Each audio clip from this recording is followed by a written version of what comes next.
I'm Cameron, I drift. I have a 3UZ swapped IS300.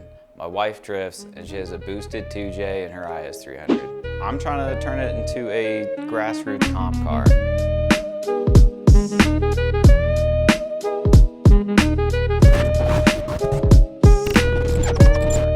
So right now my biggest hurdle is my CD009, or not 009, kind of shit. So am I allowed to cuss on a YouTube channel? I hated my CD trans. So I decided I'm gonna swap in a 8HP70 out of a BMW. The first comp that I'm gonna try to make it to is gonna be the Fargo 5K at Interstate Raceway. There are a lot of faster cars that are gonna be competing there, so I'm hoping that the 8HP gives me an edge on the run-up. So the 8HP70 is an automatic transmission. However, it has clutch packs in it, and I'm gonna be able to use a clutch pedal with it. So I'm gonna be able to clutch kick, and it has 8 aggressive gears. So this is my 8HP70. This one came out of a 2013 BMW 650i. The adapter that I'm going to use to run this transmission to my engine is going to be a DomyWorks adapter. Unfortunately, that has been my biggest headache in this entire situation. I ordered it over a month ago and it still has not shipped.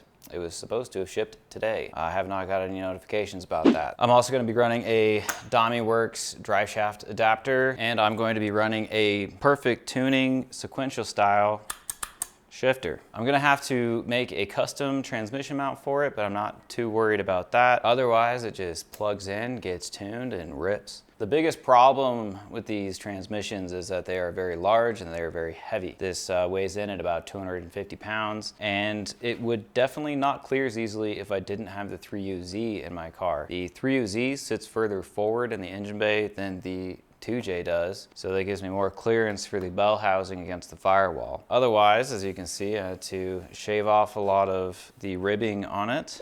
This year, I'm trying to get my car mechanically sound. I want everything to be reliable and consistent in the way that I like it, so that next winter, I can get a new IS300 chassis to swap all my parts into. I've got a special delivery. That one's gonna get gutted, caged, tube front and rear. That way I can really commit to the grassroots comps and see how far I can make it there. My current chassis has had a lot of crashes. There is part of the frame rail missing on both sides, actually. The previous owner had driven it sideways over a stop sign. Stop sign? There's a lot of damage to the chassis as it is, so I don't want to build out this car. I really want to have something a bit more clean to start with. So right now, my project is a bit of a standstill. I'm waiting on parts from Sweden. Those have been taking forever. But currently, I'm boosting my wife's car. Kate drifts. She has a 2J stock in her IS300. So we're working on getting her car boosted for Summer Vibes, the ladies motorsports day that her and her friend are putting on at Pikes Peak International Raceway. So this is my wife's car. There's no engine in it. Right now we've got an excessive bolt-on angle kit, BC coilovers, extended upper control arms, part shop max handbrake just like mine. Has AC though. I'm pretty fucking jealous of the AC. Real basic build until now. So what we've got here is a bone stock 2JZ GE out of my wife's IS300. So we've gone ahead and got some no-name turbo manifold and a GT28/T3 from Twisted Motion. Has a really small exhaust housing on here, and I'm really worried that we're gonna build too much boost too fast, and that is dangerous for stock engines, but we'll see. Down here we're running a Rev 9 wastegate with a 5-pound spring. We're gonna be running a stock ECU. We want to keep the boost low. We just want to give it a little bit more. So we've got my car here too, much cooler. I've got YSFAB in the front, Part Shop Max coilovers, Part Shop Max e-brake, and under the hood I have a beautiful 3UZ 4.3 quad cam V8. In the back I have Part Shop Max solid subframe bushings, solid diff bushings, currently running a 3.7 LSD. So one of the other changes I'm making this season is I'm going to run a Volvo electric power steering pump. I've heard mixed reviews on these things. days, so I'm hoping it works out well. Running the engine, the power steering pump, and the 8 HP that I'm going to swap in is going to be a Max ECU. I'm really excited about that. Being able to run everything in one unit is going to be super cool. I also have a Porsche Bosch e-throttle. Combining the engine management with the transmission, I should be able to do some cool throttle blips and rev matching so that the transmission shifts really smooth and really fast. So James with is going to get my engine and the transmission wired up and get the Max ECU tuned and set up for everything. A month ago, I ordered my adapter to go from the 8 HP to the UZ, and also my drive shaft adapter from Damiworks in Sweden.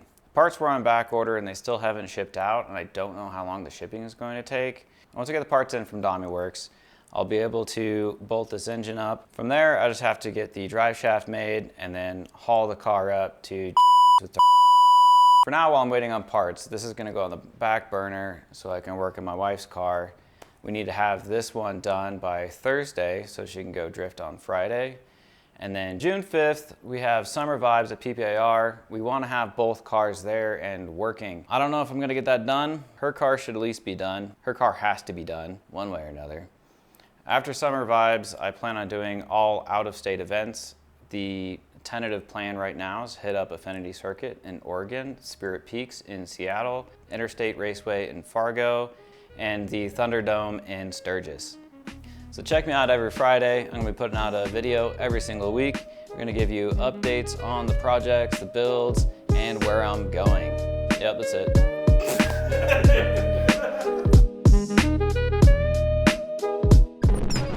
That video was filmed and edited 3 months ago. A lot has happened since then. We had some high expectations for ourselves. We have not met any of our deadlines.